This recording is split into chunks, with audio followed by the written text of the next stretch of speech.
Hello foodies, আসসালামু আলাইকুম। Welcome to our channel অভিনব রান্না। রান্না এটি একটি অ্যাডভেঞ্চার যা আপনাকে নতুন স্বাদ ও অভিজ্ঞতার দিকে নিয়ে যায়। সেই নতুন স্বাদ পেতে আজকে রান্না করব ভিন্ন স্বাদের কলিজা ভুনা। তো চলুন শুরু করি।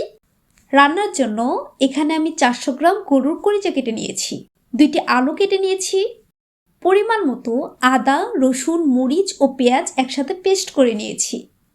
তারপর কাজু, কাঠবাদাম, তেজপাতা, এলাচ ও দারচিনি এবং একটি টমেটো পেস্ট করে নেব।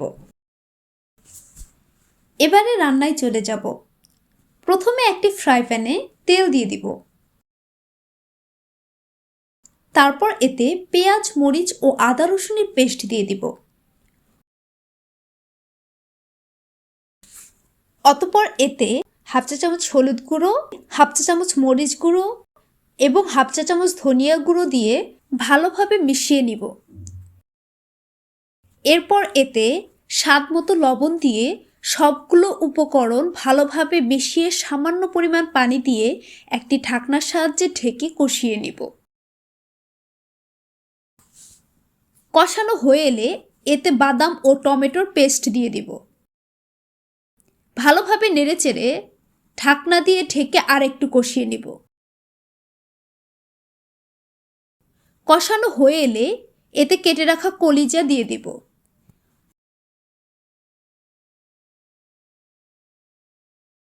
একটু পর কেটে রাখা আলু দিয়ে ভালোভাবে নেড়েচেড়ে ঢাকনা দিয়ে ঢেকে দিব। চুলার আঁচ মিডিয়ামে রেখে রান্না করব। মাঝে ঢাকনা উঠিয়ে নেড়ে দিব। কলিজা ও আলু কষানো হয়ে এলে এতে পরিমাণ মতো পানি দিয়ে একটু নেড়ে আবার ঢাকনা দিয়ে ঢেকে দিব।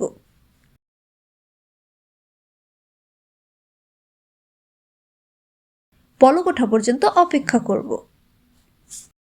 কিছুক্ষণ পর ঢাকনা উঠিয়ে এতে জিরে গুঁড়ো ছড়িয়ে দেব। এতে সুন্দর একটা ফ্লেভার আসবে।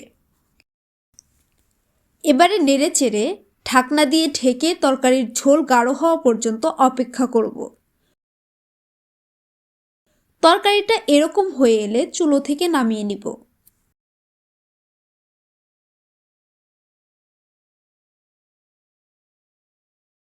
হয়ে গেল আমাদের আজকের রেসিপি ভিন্ন স্বাদের কলিজা ভুনা।